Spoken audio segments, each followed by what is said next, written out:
Assalamualaikum warahmatullahi wabarakatuh. Bertemu lagi dalam pembelajaran Bahasa Indonesia. Untuk kali ini kita akan membahas materi kelas 9, yakni tentang teks cerpen. Tetap bersama saya, Dewi Fajarwati. Nah teman-teman, tentu kalian sudah pernah membaca apa itu teks cerpen, ya kan? Teks cerpen merupakan teks cerita pendek. Artinya cerita ini memang bisa dibaca dalam waktu yang singkat. Apa sih tujuan dari teks cerpen itu? Teks cerpen memiliki tujuan yang pertama bisa menghibur pembaca, dan yang kedua otomatis bisa mendidik pembaca dari nilai-nilai moral yang terkandung di dalamnya.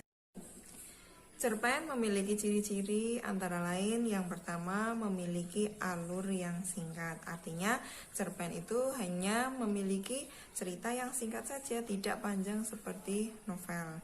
Dan yang kedua, tokoh yang terlibat pun hanya beberapa saja, hanya sedikit saja. Kemudian yang ketiga, latarnya terbatas. Karena menceritakan masalah yang sedikit, tokoh yang sedikit, otomatis latar yang digunakan pun terbatas juga. Kemudian yang terakhir, tema dan nilai-nilai yang dikandung di dalam teks cerpen ini masih sederhana. Atau yang dikandung memang sederhana, karena memang ceritanya adalah cerita yang pendek, cerita yang terbatas. Nah teman-teman, untuk bagian atau sesi video ini kita akan membahas tentang unsur-unsur intrinsik yang terdapat di dalam teks cerpen. Nah, apa saja sih unsur-unsur intrinsik yang terdapat di dalamnya? Cerpen memiliki unsur-unsur antara lain tema, alur, amanat, tokoh, latar, gaya bahasa, dan sudut pandang. Nah, kita akan membahas unsur-unsur intrinsik tersebut satu per satu. Yang pertama adalah tema. Apa itu tema? Tema merupakan ide dasar keseluruhan dari cerita. Kemudian, cerpen biasanya itu memiliki tema yang sederhana karena hanya mengangkat kasus-kasus atau cerita sederhana yang ada di lingkungan kita saja. Contohnya misalnya kalian anak sekolah ya, kalian bisa mengangkat tema misalnya siswa yang kehilangan uang di kelas atau siswa yang lupa membawa tugas. Jadi tema-tema yang diangkat itu cukup sederhana yang ada di lingkungan kita. Nah, unsur yang kedua yakni alur. Apa itu alur? Alur adalah jalinan cerita yang sambung menyambung membentuk sebuah kisah. Nah, teks cerpen ini memiliki tiga jenis alur, yakni alur maju jika itu ceritanya bergerak dari masa sekarang ke masa depan. Kemudian ada pula alur mundur, yakni cerpen yang bercerita dari masa sekarang ke masa lalu. Dan ada juga alur campuran, yakni jika ceritanya menggunakan kedua jenis alur yang sudah saya sebutkan tadi. Kemudian unsur yang selanjutnya yakni amanat. Apa itu amanat? Amanat yakni nasihat yang hendak disampaikan kepada pembaca oleh penulis. Nah, amanat ini berupa nilai-nilai yang bisa kita gali, kita dapat dari cerita tersebut. Atau nilai-nilai yang hendak ditanamkan oleh penulis kepada pembaca. Selanjutnya ada unsur tokoh.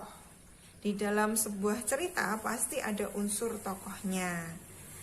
Jadi tokoh merupakan pelaku atau sosok yang terlibat dalam sebuah cerita. Nah, pelaku-pelaku dalam cerita pada umumnya memiliki karakter atau watak yang khas. Apakah mungkin sombong, mungkin dermawan, atau kikir, atau yang lainnya. Seperti itu. Kemudian watak tokoh ini ditampilkan oleh penulis dengan dua cara, yakni dengan cara analitis dan dramatis.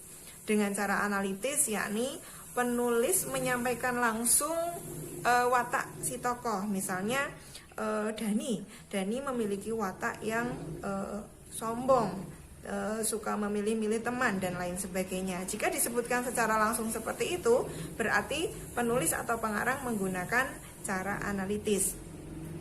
Nah, cara yang kedua yakni dengan cara dramatis.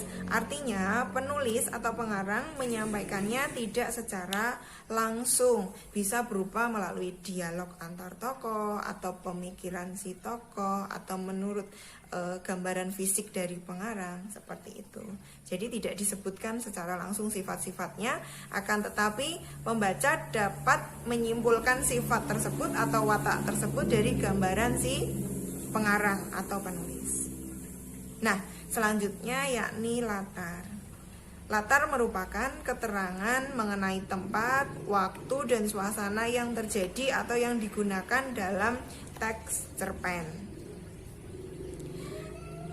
Kemudian selanjutnya yakni gaya bahasa. Apa itu gaya bahasa?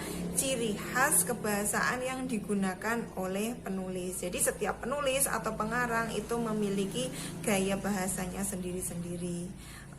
Apakah yang digunakan misalnya bahasa gaul, bahasa anak muda, atau menggunakan bahasa formal, atau menggunakan bahasa yang terlalu.